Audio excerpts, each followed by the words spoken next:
Merhabalar, kanalıma hoş geldiniz. Bugün sizinle birlikte son zamanlarda oldukça favori olan Buket battaniyeye rakip olacak bir proje çalışacağız. Buket çanta.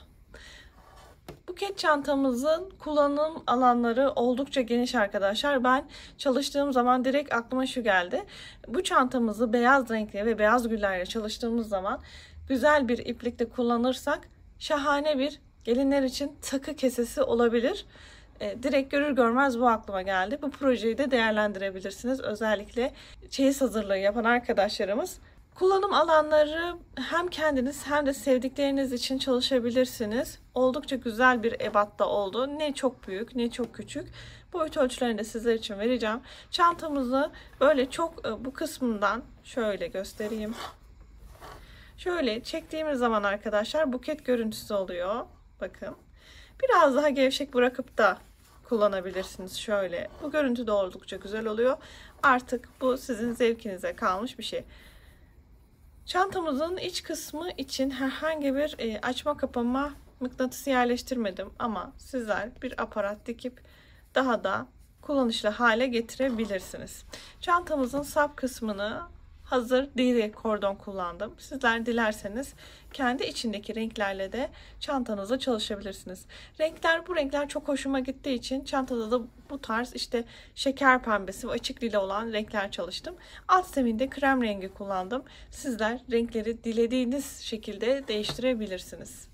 Çantamızı öncelikle taban kısmını yaparak başlıyoruz. Daha sonra duvar kısmını örüyoruz. Daha sonra yaprak detaylarını ve gül detaylarını veriyoruz. Gül olarak ortalama olarak 12 adet gül kullandım arkadaşlar. Sizler sıklık miktarını, ben bir dolu bir boş çalıştım yapraklarda. Sizler daha sık veya daha az gülleri çalışarak çantanızı tamamlayabilirsiniz. Hemen gelelim çantamızın ölçülerine. Taban kısmımız yaklaşık olarak 16 santim. Taban kısmından sonra çantamızın duvar kısmı ise yaklaşık olarak 14 santim, yaprak ve gülleriyle birlikte ortalama olarak 17-18 santime tekabül ediyor. Şimdi gelelim çantamızda kullandığımız malzemelerimize. Çantamızda hepinizin bildiği ve tuhafiyelerden rahatlıkla bulabileceğiniz iplikler kullandım. Benim elimde daha öncesinden bu şekilde pamuklu iplikler olduğu için krem rengi bu iplikleri kullandım. Orta kalınlıkta bir iplik arkadaşlar. Yukarıda gördüğünüz iplik de çok bildiğiniz bir markaya ait iplik. Şimdi tuhafiyelerden rahatlıkla bulabilirsiniz. Dilerseniz bu markadan, dilerseniz de bu şekilde yumaklar halinde satılan markalardan tercih edebilirsiniz. Orta kalınlıkta bir iplik, 3,5 milim yün tığı kullanarak öreceğiz. Çantamızın böyle kalıp gibi, bakın çok güzel duruyor. Kalıbı hiçbir şekilde bozulmuyor. Bu şekilde durmasının nedeni çift kat iplikle çalışmamız arkadaşlar. Tek katla çalışıldığı zaman bu form elde edilemiyor. O yüzden ben de size bu çantayı çift kat pamuklu iplikle çalışmanızı tavsiye ederim. Ben daha öncesinden deneme yaptım arkadaşlar. Pamuklu makrame iplikle de çalıştım. Polyester makrame iplikle de çalışabilirsiniz ama birazcık kaba bir görüntü elde ettim. Belki benim ipliğimin yapısından da kaynaklanmış olabilir. O yüzden ben pamuklu iplik örmeyi tercih ettim. Sizler tabii ki makrame ile de örebilirsiniz. Alt kısmı için 100 gram iplik fazlasıyla yeterli oluyor. Ya böyle ikişer yumak alıp çalışabilirsiniz veya tek yumak olarak da çalışabilirsiniz. Gelelim güllerine arkadaşlar. Yaprakları için böyle bu şekilde yeşil tonlarda bir renk kullandım. Güller içerisinde bir şeker pembesi, bir de açık lila olacak şekilde bir renk kullandım. Renk kodlarını merak eden arkadaşlarımız yorumlarda yazarlarsa ben onlara ivedilikle cevap veriyorum arkadaşlar. Renk kodlarını da bırakabilirim. Yine hem gül detayı, yaprak detayı hem de çantamızın ana kısmında 3,5 milim yün tığı kullandım arkadaşlar. Gül detaylarında da yine bütün çantamızın her işleminde çift kat iplikle çalıştım. Buket çantamızın detaylı yapım videosuna geçmeden önce sizden de ufak bir ricam olacak. Hala daha kanalıma abone değilseniz abone ol butonundan ücretsiz bir şekilde kanalıma abone olup keyifli örgülerinizi örebilirsiniz. Destekleriniz benim için çok kıymetli. Videomu beğenip yorum yaparsanız da çok sevinirim. Dilerseniz gelin hadi şimdi çantamızı örmeye başlayalım. Buket çantamızı örmeye başlarken öncelikle taban kısmını yaparak başlayacağız.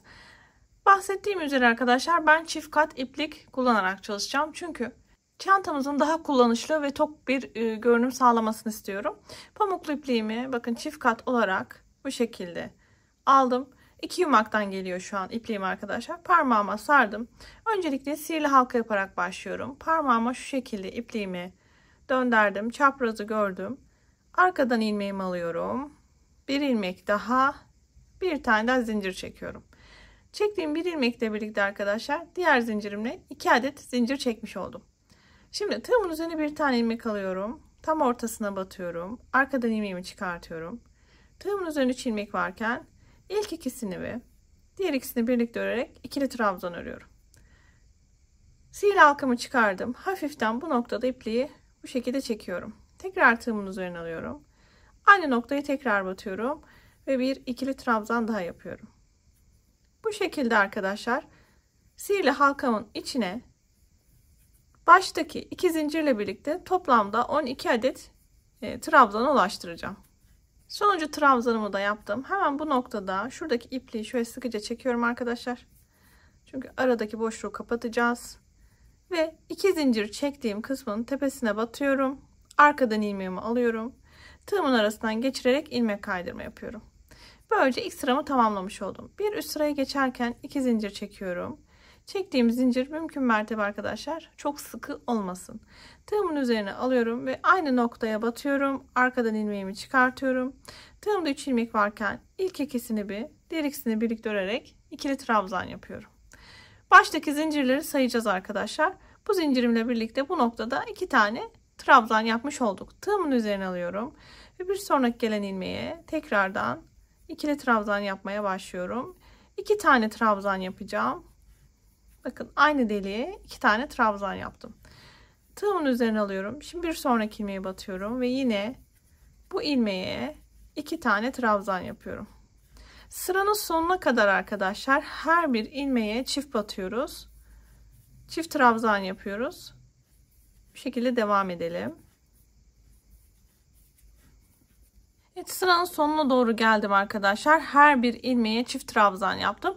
Toplamda 24 adet ikili trabzan elde ettim. Şimdi sıramı bitirirken 2 zincir çektiğim zincirin tepesine batıyorum. Arkadan ilmeğimi çıkartıp tığımın arasından ilmek kaydırma yaparak bitiriyorum.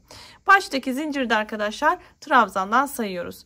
Bir üst sıraya geçerken 1-2 zincir çekiyorum yine. Tığımın üzerine alıyorum. Hemen dibindeki ilmeğe batarak bir tane ikili trabzan yapıyorum. Tekrar tığımın üzerine alıyorum. Tekrar aynı noktaya arkadaşlar tekrar batıyorum. Bir ikili trabzan daha yapıyorum. Baştaki zinciri de trabzandan saydığımız için bir tek bir çift trabzan yapmış olduk. Şimdi sıra sonuna kadar arkadaşlar bir tek trabzan, bir çift trabzan yaparak sıra sonuna kadar devam ediyorum. Evet, sıra sonuna doğru geldim. Şimdi son ilmeğe çift ikili trabzanımı da yaptım. Bak. Şimdi arkadaşlar ilmek kaydırma yaptığım noktaya burada batmıyorum. Dikkat, buna dikkat edelim. Zaten tamamıyla tek ve çift trabzanlarımı yaparak sıramı bitirmiş oldum. İlmek kaydırma yaptığım noktaya batmıyorum. 2 zincir çekip sırama başladığım noktanın tepe noktasına batıyorum. Arkadan ilmeğimi alıyorum. Tığımın arasındaki ilmekten geçirerek ilmek kaydırma yapıyorum. Böylece 3. sıramı da tamamlamış oldum. 3. sıramın sıra sonunda da arkadaşlar 36 adet ikili trabzan elde etmiş olduk. Şimdi 2 zincir çekiyorum yine. Tığımın üzerine alıyorum ve tam dibine batarak bir tane ikili trabzan yapıyorum. Tekrar tığımın üzerine alıyorum ve aynı noktaya tekrar batıyorum. Dolayısıyla ilk arttırmamı yapmış oldum. Şimdi bu noktada bakın 2 zincir çektiğim zincirde trabzandan sayıyoruz. Yanına hemen çift battım arkadaşlar. Çift trabzan yaptım. Şimdi devam ediyorum. Tığımın üzerine alıyorum. Bir sonraki ilmeğe bir tane ikili trabzan. Üzerine alıyorum. Yine bir sonraki ilmeğe bir ikili trabzan daha. Şimdi yanındaki ilmeğe arkadaşlar çift batıyorum. Yani 2 tane ikili trabzan yapıyorum. Tığımın üzerine alıyorum. Bir sonraki ilmeğe diğer ilmeğe bir tane daha, 2 tane ayrı ayrı ikili trabzan. Tığımın üzerine alıyorum. Bir sonraki ilmeğe çift, yani 2 tane ikili trabzan yapıyorum. Gelin bakalım ne yaptık. Şimdi arkadaşlar yuvarlak bir çanta tabanı yapmak istediğimizden dolayı arttırmaları birbir üstüne denk getirmeyeceğiz. O yüzden başlangıçta hemen zincirin dibine batıp arttırma yaparak başladık. Bunun nedeni, bakın, eğer 2 tek bir çift sayısını Aynı şekilde devam etseydik artırmalar birbirinin üstüne gelecekti. Başlangıçtaki bu şekilde yapmamızın nedeni arkadaşlar artırmalar denk gelmesin diye.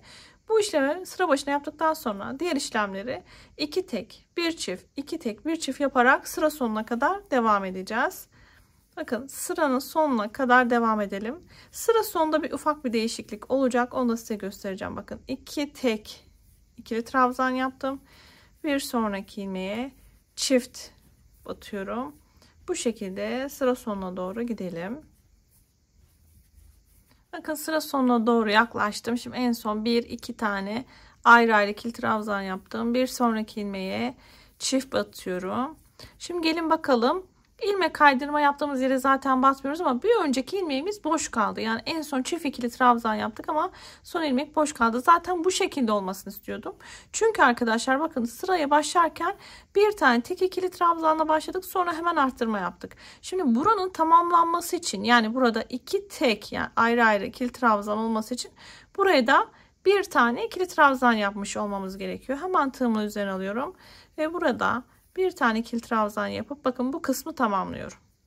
Hemen 2 zincirle başladığım noktanın tepesine batıyorum. Arkadan ilmeğimi aldım. Tığımın arasındaki ilmekten geçirerek ilmek kaydırma yapıyorum. Bakın arttırmalar böylece birbirinin üstüne denk gelmeyecek. Bunu çift sıralarda yapacağız. Şimdi arkadaşlar yani çift sıra dediğim şöyle. 2 tek dediğimiz burada çift oluyor ya. Mesela 3 tek bir çifte yapmayacağız ama 4 tek bir çifte yine bu tarz bir işlem yapacağız. Birlikte öreceğiz zaten hiç merak etmeyin. 2 tane zincir çekiyorum. Tığımın üzerine alıyorum. Şimdi bakalım 1, 2, 3, 4, 5. sıram başlayacağım arkadaşlar. Bu arada 4. sıranın sonunda da 48 adet trabzan elde etmiş olduk. Tığımın üzerine bir tane alıyorum. Bakın 2 zincir çektim. Tığımın üzerine bir tane ilmek aldım. Hemen dibine batıyorum ve bir tane ikili trabzan yapıyorum. Tekrar tığımın üzerine aldım. Bir sonraki ilmeğe battım. Bir ikili trabzan daha. Sayıyorum zincirimle birlikte. 1, 2, 3. 3 trabzan yaptım. Şimdi tığımın üzerine alıyorum. Bir sonraki ilmeğe çift batacağım. Yani 2 tane ikili trabzan birden öreceğim. Aynı ilmekte ne yaptım? 1, 2, 3. 3 tek bir çift. Şimdi bu sırayı sıra sonuna kadar 3 tek bir çift yaparak devam ediyorum arkadaşlar.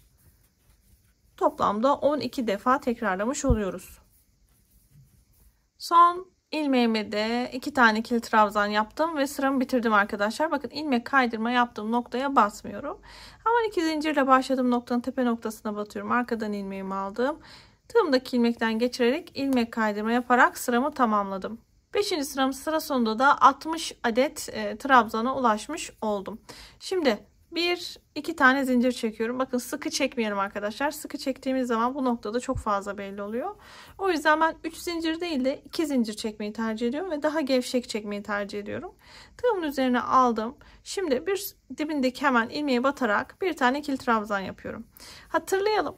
Şimdi bu sırada çift sıramız yani 4 tek bir çift yapacağımız sıra. Ama artırmalar birbirinin üstüne denk gelmemesi için başlangıcımızı farklı başlıyorduk, hatırlayalım. Dibine battım, ikili trabzan yaptım. Üzerine aldım. Bir sonraki ilmeğe batıyorum. Şimdi buraya arttırmayla başlıyorum. Zincir çektim. Dibine bir ikili trabzan. Bir sonraki ilmeğe hemen arttırma yaptım. Çift battım yani. Tığımın üzerine alıyorum. Şimdi devam ediyorum. 4 tane ayrı ayrı ikili trabzan örüyorum. Yani 4 tek. 3 ve 4. Şimdi bir sonraki ilmeğe çift batacağım, arttırma yapacağım. Bir sonraki ilmeğe 2 tane ikili trabzan yapıyorum. Bakın bu sırayı böyle devam edeceğiz.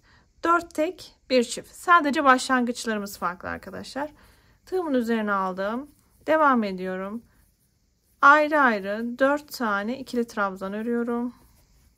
3 ve 4. Bir sonraki ilmeğe çift ikili trabzan yapıyorum. Sıra sonuna kadar devam edelim. Evet, 4 tane ayrı ayrı tek ikili trabzanımı yaptım. Şimdi bir sonraki ilmeğe çift batıyorum. Sıra sonuna doğru yaklaştım. Bakın 1-2 tane ilmeğim kaldı arkadaşlar. Şimdi hatırlayalım, başta 2 tek bir çift yaptığımız için burayı 4 teke tamamlayacağız. Bu yüzden bu ilmeklere de ayrı ayrı birer tane ikili trabzan örüyorum. Dolayısıyla 1, 2, 3, 4 tek, yine bir çift olmuş oldu.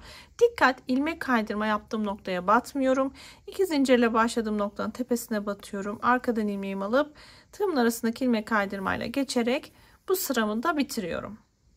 Dolayısıyla 6. sıramızı da tamamlamış olduk arkadaşlar. 6. sıranın sonunda da 72 adet trabzan elde etmiş olduk. Devam ediyorum bir üst sırada. 1, 2 zincir çekiyorum yine. Tığımın üzerine alıyorum ve tam dibine bir tane ikili trabzan yaparak sırama başlıyorum. Yanındaki ilmeğe yine bir tane. Bu şekilde arkadaşlar 5 tek bir çift olana kadar devam ediyorum. Zincirimi de sayıyorum. 1, 2, 3, 4, 5. ikili trabzanım. Ve şimdi çift batıyorum. Yani bir ilmeğe 2 tane ikili trabzan örüyorum. Bu şekilde arkadaşlar sıra sonuna kadar 5 tek bir çift trabzan yaparak devam ediyoruz. Evet, 7. sıramı da tamamladım. Bakın, son arttırmamı yaptım. İlmek kaydırma yaptığım noktaya batmıyoruz. 2 zincir çekerek başladığım noktanın tepe noktasına battım. Arkadan ilmeğimi alıp tığımın arasından geçirerek ilmek kaydırma yaptım. 7. sıramın sonunda da arkadaşlar toplamda 84 adet trabzan elde ettim. Yani 84 adet ikili trabzan elde ettim. İkili dememizin arkadaşlarım nedeni şu: 2 defada çıktığımız için ikili trabzan diyoruz. Şimdi taban kısmımız bu kadar arkadaşlar. Benim taban kısmım çap uzunluğu 16 santimetre. Sizler daha büyük ebatta çanta örmek istiyorsanız bir sıra daha gidebilirsiniz. Hatta 2 sıra daha gidebilirsiniz. Ne kadar uzunlukta istiyorsanız. Her bir sıra yaklaşık olarak 2 santim oynatıyor arkadaşlar. Ben bir sıra daha gitsem çap uzunluğum 18 santim olacaktı. Duvar kısmımız düz örüldüğü için sadece taban kısmını büyütmeniz bu noktada yeterli oluyor. Yani daha büyük ebatta çanta örmek isterseniz. Şimdi çantamızın duvar kısmını örmeye başlıyoruz. Yine 1, 2 zincir çekiyorum. Tığımın üzerine alıyorum ve tam dibine bir tane ikili trabzan yaparak sırama başlıyorum. Şimdi bu sırada her bir ilmeğe bir tane ikili trabzan yapacağız arkadaşlar. Herhangi bir arttırma işlemi yapmıyoruz. Bir önceki sırada 84 adet ikili trabzan elde ettiğimiz için bu sırada da arkadaşlar bu sayımızı koruyacağız. Unutmayalım, baştaki 2 zincir çektiğimiz zinciri de trabzandan sayıyoruz. Sıra sonuna kadar bu şekilde her bir ilmeğe bir trabzan örerek devam edelim. Evet, 84. ikili trabzanımı da tamamladım. Şimdi bakın, bu noktaya batmıyoruz, artık bunu öğrendik. 2 zincir çekerek başladığım noktanın tepe noktasına batıp ilmek kaydırma yaparak bu sıramı da bitirdim. 8. sıram da bitmiş oldu. Sıra sonunda yine 84 adet trabzan sayımı korudum. Şimdi bu noktaya dikkat. 2 tane yine zincir çekiyorum. Tığımın üzerine alıyorum. Hemen dibine bir tane ikili trabzan yapıyorum. Tekrar tığımın üzerine alıyorum. Bir sonraki ilmeğe bir ikili trabzan daha. Ne oldu? Zincirimle birlikte 1, 2, 3. 3 tane trabzan yaptık. Devam ediyorum. 4. ikili trabzanım. Bir sonraki ilmeğe yine 5. ikili trabzanım.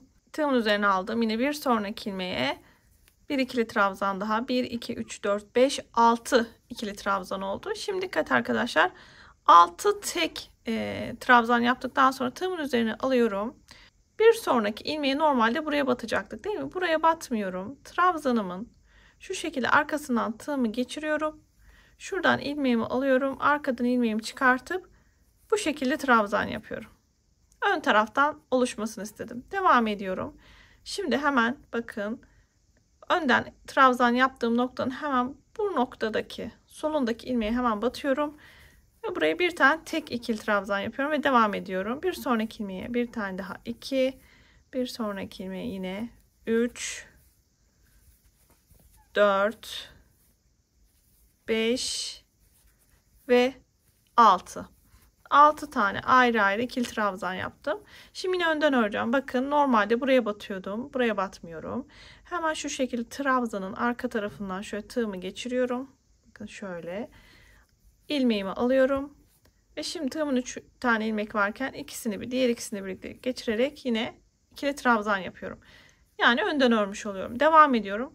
Hemen bu trabzanın bakın şuradaki ilmeğine bakın şöyle. Hemen buraya batıp tekrar devam ediyorum. 1, 2, 3, 4, 5 ve 6. 6 tane ayrı ayrı bakın ikili trabzan yaptım. Tığımın üzerine alıyorum. Ne yapıyorum? Buraya değil. Şöyle arkasından geçirip önden bir tane ikili trabzan yapıyorum. Bu şekilde arkadaşlar sıra sonuna kadar devam edeceğim. 6 tek ikili trabzan, bir tane ilmeği önden. Bu şekilde 6 tek bir önden ikili trabzan yaparak sıra sonuna kadar devam edelim. Evet, sıra sonuna doğru geldim. Bakın 6 tane ayrı ayrı ikili trabzan yaptım. Arkadan tığımı geçirdim. İlmeğimi aldım. Ön taraftan bakın bir tane ikili trabzan yaptım. Şimdi hemen sıramı birleştireceğim artık. 2 zincir çektiğim noktanın üst tarafındaki noktaya battım. İlmeğimi çıkardım. Tığımın arasından geçirerek ilmek kaydırma yaptım.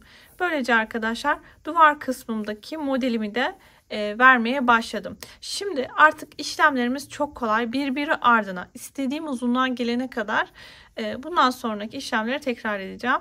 1 2 zincir çektim. Tığımın üzerine aldım ve tam dibine bir tane ikili trabzan yaparak başladım. Zincirimle birlikte 1 2 trabzan oldu. Devam ediyorum. Yanındaki ilmeğe batıyorum. 3. ikili trabzanım. Bir yanındaki ilmeğe 4, yanındaki ilmeğe 5. Bu şekilde ayrı ayrı yapıyorum arkadaşlar. 6. Bakın 6 tane ikili trabzan ördüm. Üzerine alıyorum. Şimdi hemen altta kendini belli ediyor zaten ön taraftan ördüğüm trabzanım. Hemen trabzanın arkasından tığımı geçiriyorum. Arkadan ilmeğimi alıyorum. Ve bakın tığımda 3 ilmek varken diğer ikisini birlikte örerek yine ikili trabzan örüyorum. Tığımın üzerine alıyorum. Hemen şimdi bu önden ördüğüm ikili trabzanın hemen yanında gelen ilmeğe batıyorum ve yine tek trabzanlarımı örmeye başlıyorum. Bakın 2 3 4 5 ve 6. 6 tane ayrı ayrı yaptım. Şimdi tığımın üzerine aldım. Zaten bakın hemen önden ben buradayım diyor. Arkadan tığımı geçirdim. İlmeğimi çıkardım ve yine önden bir tane ikili trabzan yaptım. Bu şekilde arkadaşlar sıralarımı devam ediyorum. Toplamda arkadaşlar şu önden trabzan çizgilerinden 12 adet olmuş olması gerekiyor. Bu şekilde birbiri ardına arkadaşlar sıraları tekrar edeceğiz. Sıra bitişlerinde 2 zincir çektiğim noktanın tepe noktasına batıp ilmek kaydırmayla sıralarımı bitireceğim. Sıraya başlarken 2 zincirle başlayacağım. Dibine trabzan yaparak başlıyorum. 6 tek ikili trabzan. Sonra bakın önden gözüken noktadan trabzanımın arka noktasına şu şekilde tığımı geçirip ikili trabzan yaparak devam edeceğim. Bu şekilde arkadaşlar istediğimiz uzunluğa gelene kadar örelim. Çantamın alt kısmını tamamıyla bitirdim. Bakın duvar kısmında ördüm. Çantamızın taban kısmından sonraki bu kalan duvar kısmında arkadaşlar 14 sıra bu trabzan gruplarını ördük. Buranın uzunluğu da ortalama olarak 14 santim. Şimdi bu noktada yeşil ipliğimle devam ediyorum. En son ilmek kaydırma yaparak sıramı bitirdim. Bir tane ilmek alıyorum. Şöyle sıkılıyorum. Ve ipliğimi burada kesiyorum. Şimdi kalan ipliğimi çantamızın iç kısmından yürüterek gizleyeceğim. Yeşil renkte ipliğimle devam edeceğim arkadaşlar. Yine çift kat iplik kullanacağım. Öncelikle bir tane kilit işlemi yapıyorum. Şöyle ipliğimi sıkıladım. Krem rengi ipliğimi bitirdiğim noktadan batıyorum. Arkadan ilmeğimi çıkartıp ilmek kaydırma yaparak ipliğimi buraya sabitliyorum. 1 2 3 4 5 zincir çekiyorum. Alttan sayıyorum. 1 2 3. ilmeğimi sık iğne yapıyorum. Devam 1 2 3 4 5 alttan sayıyorum. 1 2 3. ilmeğe sık iğne. Bu şekilde arkadaşlar çantamızın ağız kısmının tüm çevresini dolaşalım. 5 zincir alttan sayıp 3. ilmeğime sık iğne yapıyorum. Şimdi sıramız sonuna doğru geldim. Bakın 5 zincir çektim. Hemen alttan yine 1 2 ilmek atlayıp bakın 3. ilmek zaten buraya denk geliyor. Bu noktaya yerleştirip ilmek kaydırmayla yani tığımın arasındaki ilmekten geçirerek ilmek kaydırmayla buraya örgümü sabitliyorum. Şimdi bir üst sıradan devam edeceğim. İlmek kaydırma yaparak zincirimizin orta kısmına geliyoruz. Bakın 2 veya 3 tane ilmek kaydırma yapabilirsiniz. Tam zincirin orta kısmına geldim. Devam ediyorum. 1, 2, 3, 4 ve 5. Bakın 5 tane zincir çektim. Şimdi alttan sayıyorum. 1, 2, 3. ilmeğime batıyorum. Arkadan ilmeğimi alıyorum. Ve ilmek kaydırma yapıyorum. Daha sonra 1, 2, 3 tane zincir çekiyorum. Ve bir sonraki bakın şöyle alttaki zincirimin ikinci zincirimin tam ortasına batıyorum. Arkadan ilmeğimi çıkartıp ilmek kaydırmayla sabitliyorum. Devam ediyorum. 1, 2, 3, 4 ve 5. 5 zincir çektim. Alttan sayıyorum. 1, 2, 3. zincirime batıyorum. Arkadan ilmeğimi alıp ilmek kaydırma yaparak burada bir tane böyle çıkıntı oluşturuyorum. Daha sonra 1, 2, 3 zincir çekiyorum. Ve alttaki zincirimin bakın tepesine tam orta noktasına batıyorum. Arkadan ilmeğimi alıp ilmek kaydırma yaparak bu sıramı da tamamlıyorum. Devam ediyorum. 1, 2, 3, 4 ve 5. 5 zincir. Alttan 1, 2 sayıyorum. 3. ilmeğime ilmek kaydırmayla batıyorum. Daha sonra 1, 2, 3 zincir çekip alttaki zincirin orta noktasını buluyorum. Ve ilmek kaydırmayla sabitliyorum. Bu şekilde arkadaşlar sıra sonuna kadar devam edelim. Evet, sonuncu yaprak kısmını da yaptım. Bakın arkadaşlar tam ortasına battım. Şimdi bu noktada 2 tane ilmek kaydırma yapacağım. Tam ortaya gelmek için. İkinci ilmek kaydırmam. Şimdi şuraya bir tane daha yapıyorum. Tam dibine battım. 3. Bu noktada ipliğimi kesiyorum. Artık yeşil bir ipliğimle işim kalmadı. Bu kalan iplikleri düğüm atıp örgümüzün iç kısmından yürüterek gizliyoruz arkadaşlar. Evet arkadaşlar, yaprak kısımlarını bitirmiştik. Şimdi çantamızın çiçek kısmıyla devam edeceğiz. Ben 2 tane örnek olsun diye bu şekilde çiçek çalıştım. Çiçeklerimizi şuradaki aralıklara çalışacağız. Burada arkadaşlar bu noktada bir dolu bir boş, bir dolu bir boş şeklinde çalışacağız. 2 renkle çalıştım. Bir şeker pembesi, bir de böyle açık lila tonlarında. Şimdi bakın bu noktayı çalıştım. Bu noktayı boş bırakıyorum. Buradan devam edeceğim. Hemen kilit işlemi yapıyorum. Şöyle ipliğimi sıkılıyorum. Bakın burayı boş bıraktım. Şu noktadan tam orta noktasından batıyorum.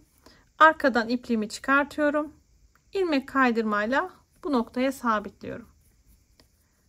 Şimdi 14 tane zincir çekiyorum. 1, 2, 3, 4, 5, 6, 7, 8, 9, 10, 11, 12, 13 ve 14. 14 tane zincir çektim. Tığımın üzerine alıyorum. 1, 2 zincir atlayıp 3. zincirime batıyorum. Arkadan ilmeğimi alıyorum. Tığımda 3 ilmek varken ilk ikisini diğer ikisini birlikte çıkarak ikili trabzan yapıyorum. Tekrar tığımın üzerine alıyorum. Aynı noktaya tekrardan bir ikili trabzan daha ve aynı noktaya bir tane daha. Toplamda arkadaşlar 3 tane ikili trabzan yapıyorum. Tığımın üzerine alıyorum. Bir sonraki zincire batıyorum. Yine arkadan ilmeğimi çıkartıp ikili trabzan yapıyorum. Yine bu zincire de 3 adet ikili trabzan yapıyorum. Bu şekilde arkadaşlar sıra sonuna kadar her bir zincirime 3 tane ikili trabzan yapacağım. Başta 2 zinciri atlayarak ördüğümüz için toplamda arkadaşlar 12 zincirime yani 12 ilmeğime 3'er tane ikili trabzan yapmış olacağım. Bu şekilde trabzanlarımızı çalışırken örgümüz zaten kendiliğinden dönüyor. Sıra sonuna kadar her bir zincire 3 tane ikili trabzan yaparak örmeye devam edelim. Örgümün sıra sonuna doğru geldim. Son trabzanımı da yaptım. Şimdi arkadaşlar dibine başladığım noktada aynı dibine batıyorum. Arkadan ilmeğimi çıkartıyorum ve tığımın arasındaki ilmekten geçirerek ilmek kaydırma yapıyorum. Şöyle sıkılıyorum Birazcık uzunca bir iplik bırakıyorum. Çünkü dikiş için bu ipliği kullanacağım. Ve daha sonra buradan ipliğimi kesiyorum. Şimdi arkadaşlar bu noktayı atlıyorum. Diğer noktaya diğer rengimle devam ediyorum. Bu şekilde bir dolu bir boş, bir dolu bir boş güllerimi yapmaya devam ediyorum. Peki nasıl dikiyoruz? Onu da hemen göstereyim. Şimdi bakın zaten örgümüz çevriliyor. Şöyle elimizle form veriyoruz. Gül haline getiriyoruz. Dilerseniz daha böyle tomurcuk gül gibi, dilerseniz de daha böyle açık gül şeklinde. Bu şekilde arkadaşlar bir iğne yardımıyla dikiyoruz.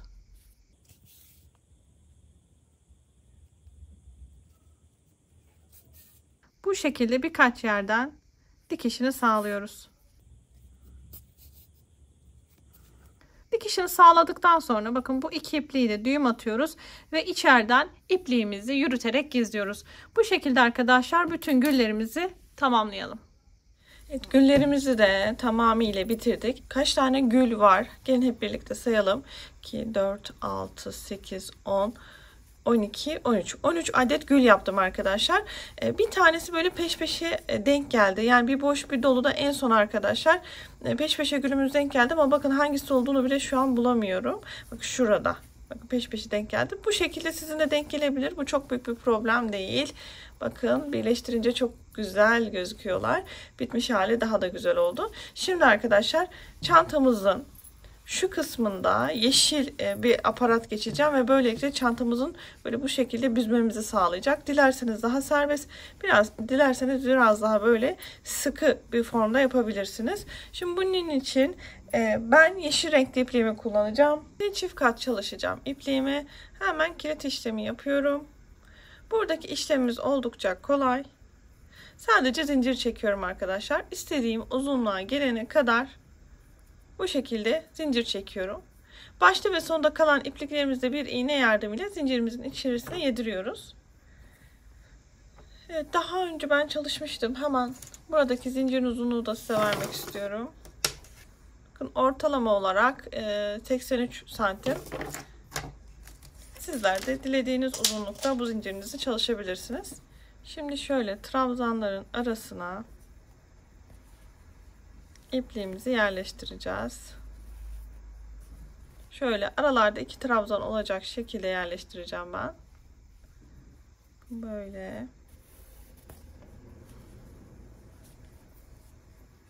Trabzanların arasına yerleştirmek arkadaşlar biraz daha kolay oluyor. Bu şekilde yerleştirmeye devam ediyoruz. Bir sıra böyle döneceğim. Çevreyi dolanmış olacağım. En son orta kısmından çıkardım. Şimdi bu noktada bakın şöyle büzüştürdüğümüz zaman şöyle buket görüntüsü oluyor. Açtığımız zaman böyle hafif şu şekilde de kullanabilirsiniz. Dilerseniz buraya yine bir açma kapama aparatı koyabilirsiniz. Eğer şöyle kullanmak isterseniz arkadaşlar. Burada böyle bir kurdele yapıp hafiften ben kapatacağım şöyle.